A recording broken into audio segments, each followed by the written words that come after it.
Friends, எல்லாருக்கும் மாலை வணக்கம். அக்டோபர் 22ஆம் தேதியான இன்று பார்த்தீங்கன்னா இரண்டாவது முறையாக தங்கத்தின் விலையில் மாற்றம் ஏற்பட்டிருக்குங்க. காலையில் ஒரு கிராமுக்கு 300 ரூபாய் குறைந்து காணப்பட்ட நிலையில் தற்பொழுது தங்கம் மற்றும் வெள்ளி இரண்டோட விலையுமே ரொம்ப சூப்பராக குறைஞ்சிருக்குங்க. எந்த அளவுக்கு தங்கத்தோட விலை ஜெட் வேகத்தில் ஏறுச்சோ அதே வேகத்தில் திரும்ப வந்துட்டு இறங்கிட்டு இருக்குங்க. தங்கம் மட்டும் இல்லாமல் வெள்ளியோட விலையுமே சேர்ந்து ரொம்ப சூப்பராக குறைஞ்சிருக்குங்க. தங்கம் வாங்கணும்னு சொல்லி பிளான் பண்ணியிருந்தீங்க அப்படின்னா இன்னைக்கு வாங்கலாம், அந்த அளவுக்கு குறைஞ்சிருக்கு.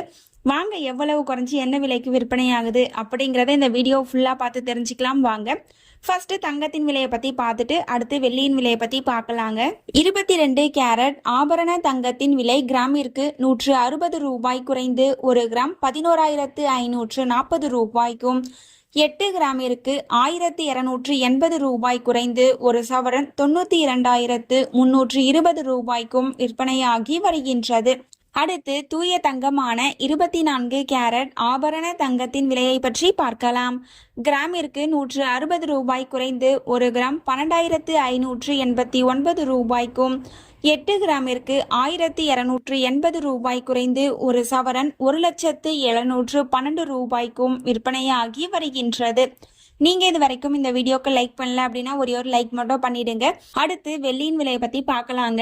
வெள்ளியின் விலை பார்த்தோம் அப்படின்னா காலையில ஒரு கிராமுக்கு 2 ரூபாய் குறைந்து 1 கிராம் 180 ரூபாய்க்கு விற்பனை செய்யப்பட்டு வந்துட்டு இருந்தது இல்லைங்களா.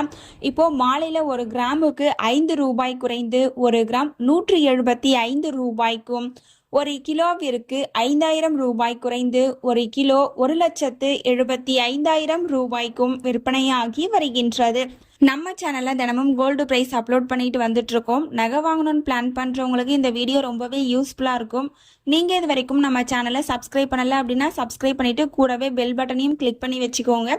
இந்த வீடியோ உங்களுக்கு பிடிச்சிருந்தா லைக் பண்ணுங்க, ஷேர் பண்ணுங்க, கமெண்ட் பண்ணுங்க. தேங்க்யூ ஃபார் வாட்சிங்.